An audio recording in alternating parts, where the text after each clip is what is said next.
Thank you, Your Grace. Please be seated. Thank you very much.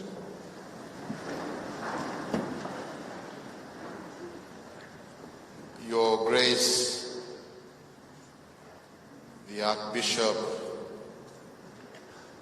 our dear friend, St. Pete,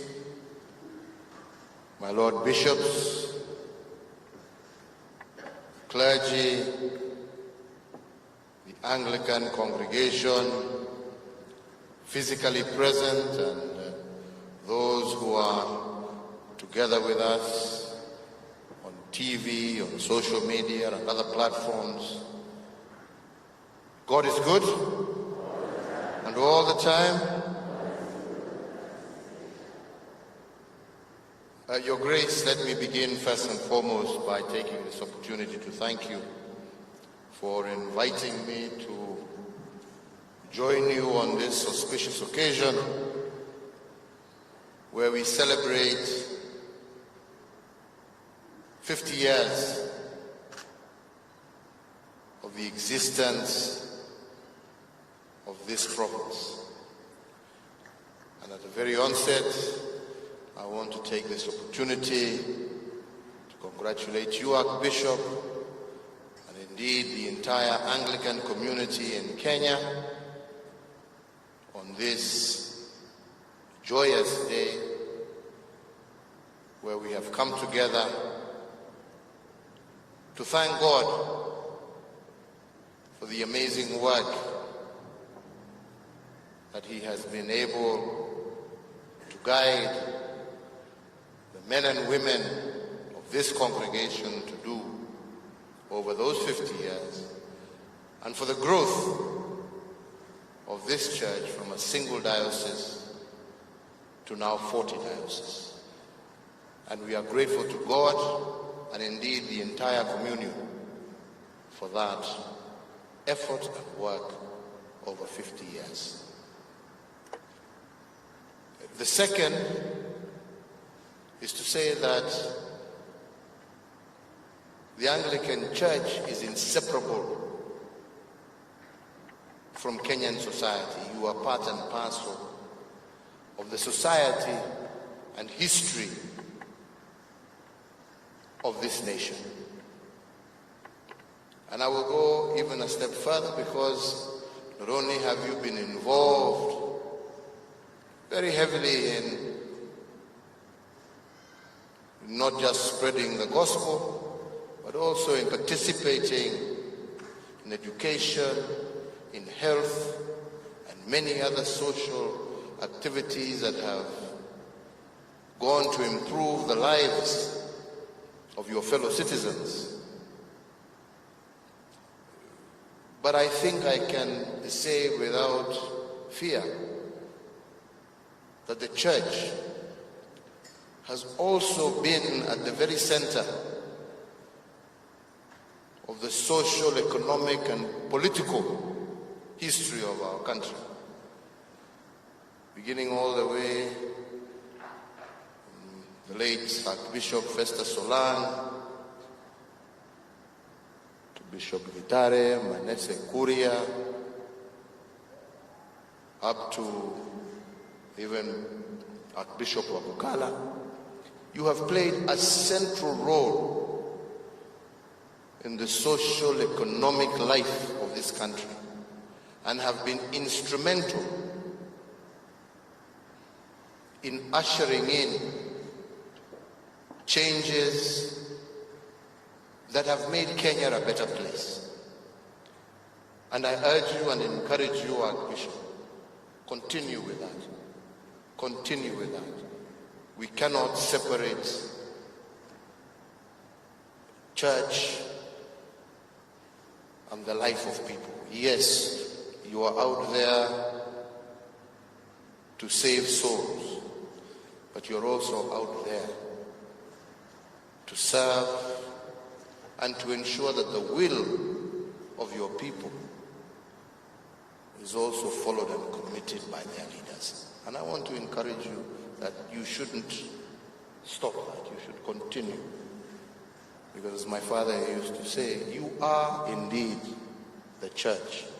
You are the conscience of society, and we need you at the very forefront to ensure that we who have also been given the mandate by the people to execute on their behalf an agenda to improve livelihoods, we are also kept on our toes. I think the third thing I was going to say is that I am truly grateful even for the sermon that you have given today, because I believe you have touched the very nerve of what we should be doing, not just as a church, but as a society. And the recognition that our role is not to give, but rather to teach our people to fish, to teach our people to live decent lives, to teach our people to not only be God-fearing, but also to know the spirit of service to their fellow man. And I was particularly touched about that congregation you mentioned in Malindi that you went to see, and how they are working together with their community to empower young men. And I want to go and see it. And I promise you, next time I'm in Malindi, I will make sure I pay a visit, because I would like to see also what you say. And to say that I accept your offer, because this is not work that can be done by government alone. It is a societal responsibility. So I accept your offer of us working hand in hand to be able to grow a generation of responsible, empowered, God-fearing citizens. And I look forward to working not just with you as the Anglican community, but indeed with the entire religious community, for us to see what is it that we can do together to get our children away from the challenges, the problems that they are currently going through. So on that, take me as a partner, take my government as a partner, and I look forward to continuing to engage with you and others in the religious community as we seek solutions to this most pressing problem. The third, which I must also, I don't know whether I am going to congratulate you, Archbishop, or the Provost through you, is to say, I am actually quite impressed today, because we have been having a serious COVID problem in this country, and it is growing.